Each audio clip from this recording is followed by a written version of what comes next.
What is this? South by Southwest. That's right. The mayor of Austin announcing that he's issuing an order that effectively cancels South by Southwest. Toilet paper.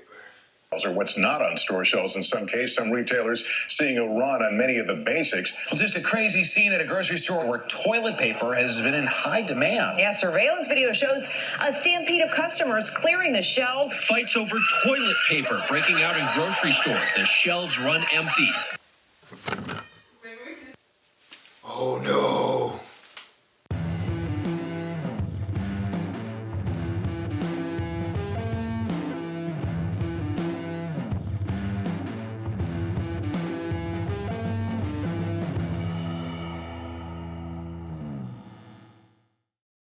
Alright, y'all. So normally, I kind of avoid the whole anything that's like big political standing or religious standing or something. I try not to get too much into the things that we already see a ton of on social media as it is, weighing us down with, well, they said this, but they said this, but it seems like the thing on everyone's mind right now, and with good reason, is this coronavirus, this COVID-19.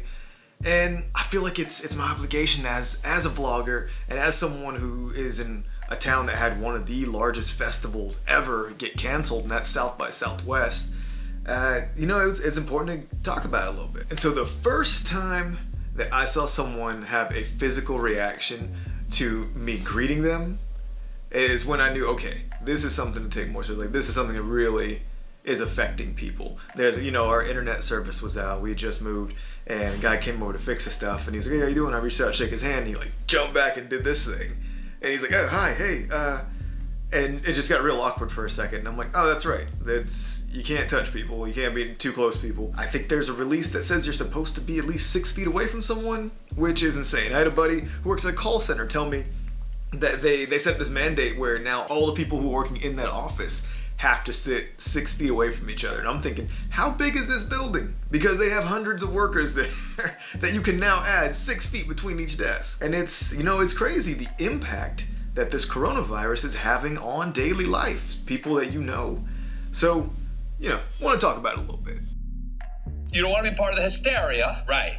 But you also want to act with an abundance of caution. That's over here. Right.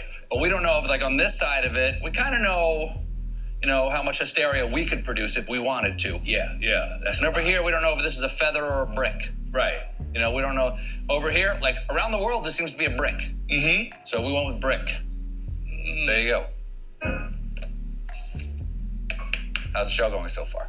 South by has been going on for 34 consecutive years, and this was, it's a big deal to have something like this canceled, especially here in Austin, just because South by itself brings in, I think 2019 it brought in $334 million as a general revenue, as to bartenders, to anybody in the service industry, food industry stuff, to a bit to musicians. It's, South by is kind of that double-edged sword. It's a great thing for music and musicians, but it's a very difficult thing for local musicians. Nonetheless, it's having an impact on the community for sure. It brings in, I think that the last count too is nearing 85,000 people that it brings in out of town, plus everyone that's already here going out all the time. It's fine. Don't make it weird. I'm always doing that. Go back, look at the videos. Well, I probably edit that. I cough a lot, my lungs are jacked up. It's always that way.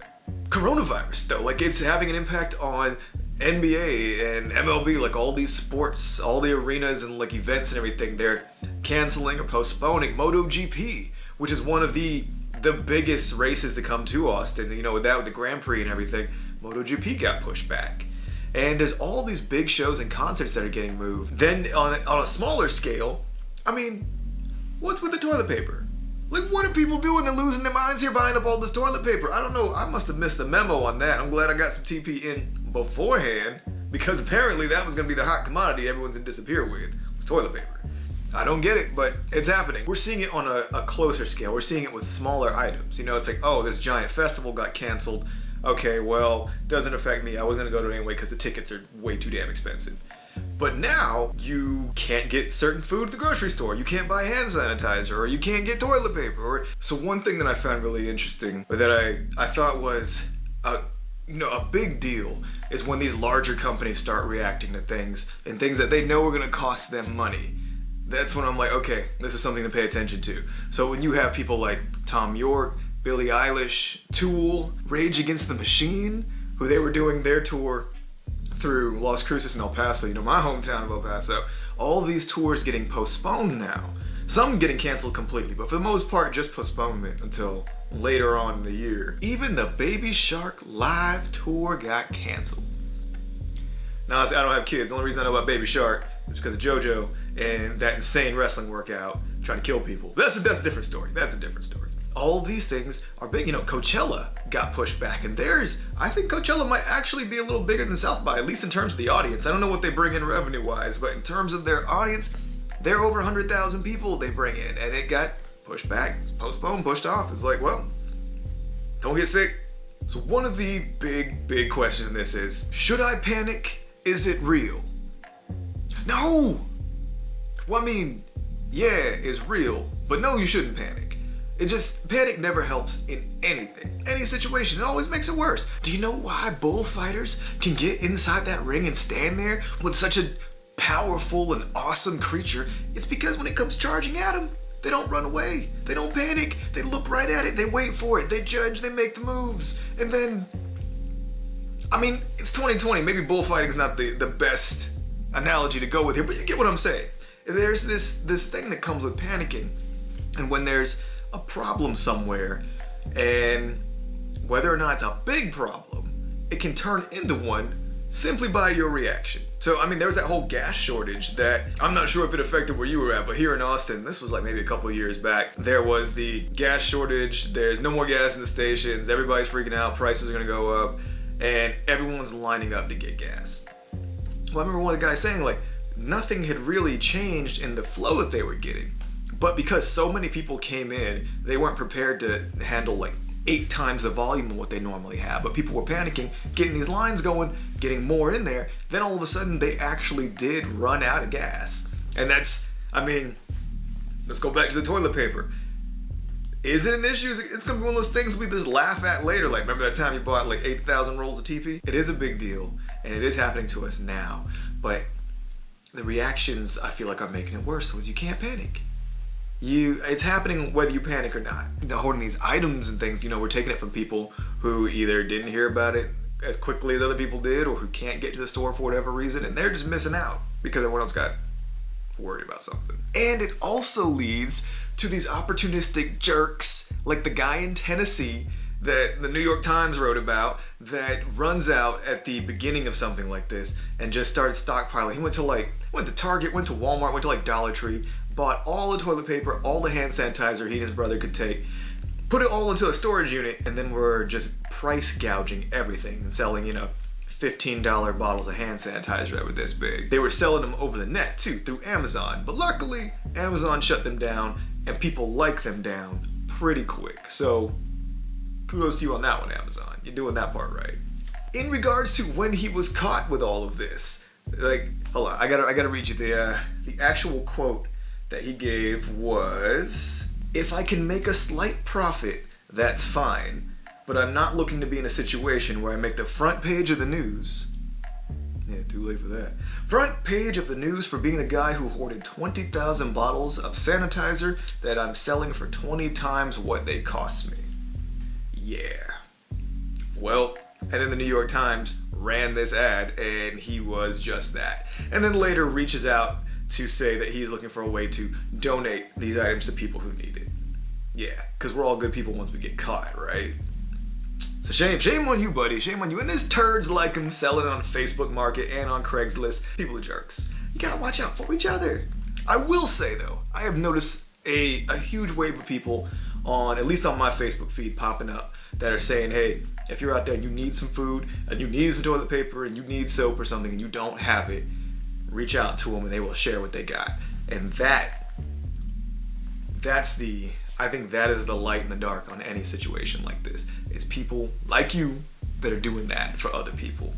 You gotta watch out for each other around here, So, on the other side of the spectrum, the other question is, are you saying I just shouldn't worry about it?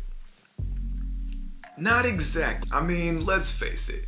People are fragile. It's just a fact of life. We burn in the sun, we freeze in the snow. Snakes, spiders, scorpions, even a pillow could kill a person. We're a little fragile, we're a little delicate. Despite how strong we are in our minds, we are still humans and susceptible to danger. So I think in times like this, it's important to recognize that. Again, not panic, not overreact, not barricade yourself. In certain extreme situations, people with autoimmune disorders or, I think the elderly and the very, very young are affected by things like this. In cases like that, a little more precaution's a good thing. But overall, there are just some basic things to help not spread things like this and just kind of take care of your general health, I mean, the big one that everyone's always saying is wash your hands.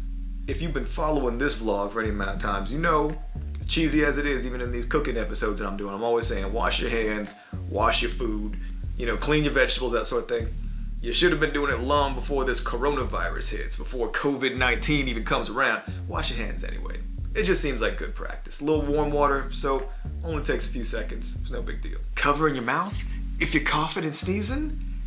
No extra effort. It's just a little here in the elbow or something. Just cover it up. So we're hearing that COVID-19 can live in the air for several hours. That's just, you sneeze it out and there's a mist that just hangs out like that Simpsons episode where they were getting the juicer and he opens the box and I doubt shipping ever goes that fast from anywhere. Except Amazon. You guys are holding it down. It was a little scary.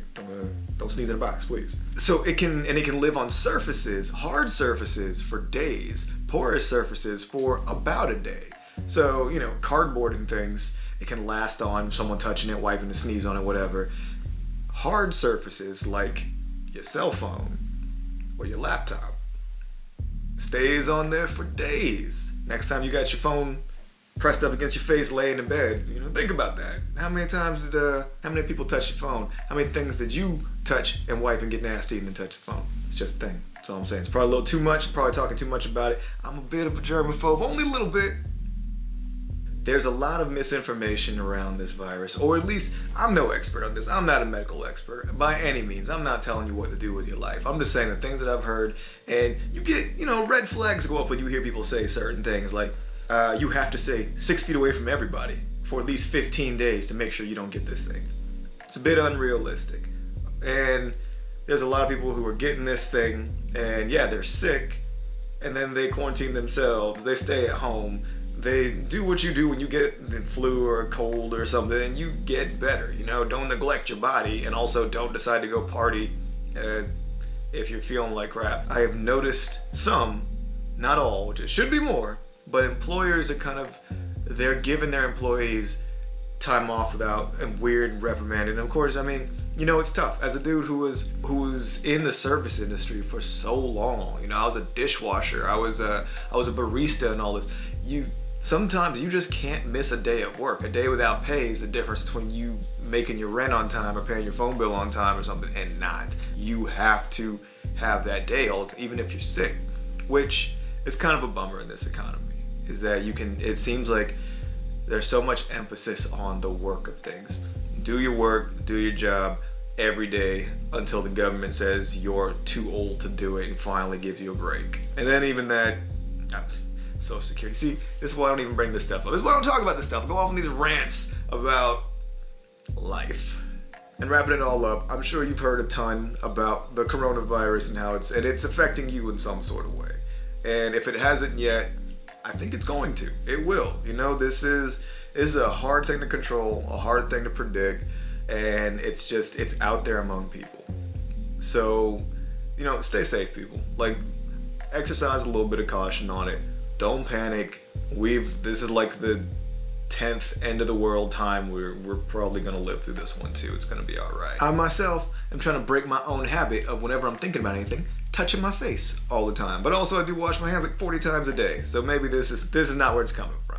I don't know. Oh, did I mention even PWR, the greatest indie wrestling of all time? It got postponed. That's where I was supposed to be right now, actually. If you can't tell from the terrible lighting, that I'm filming this at night because I've been moving for the past week nonstop from one house into the other and cleaning things and packing and unpacking and trying to get everything sorted. It has been an extremely busy and hectic week. At one point, I just sort of fell onto the bed and just lost 3 hours of my day. I was just asleep, just out of it. My body finally gave up on me. So until next time, treat yourself right, treat your people right. And I mean, like, you know, if you need a roll, I got you. Hit me up. Got a little bit. I mean, not all of America. So, I mean, the 2-ply. So you know it's gonna last a little bit, but I mean, I can't. You know, fiber gets you a little bit. All that oatmeal and stuff. But I got you. Don't even worry.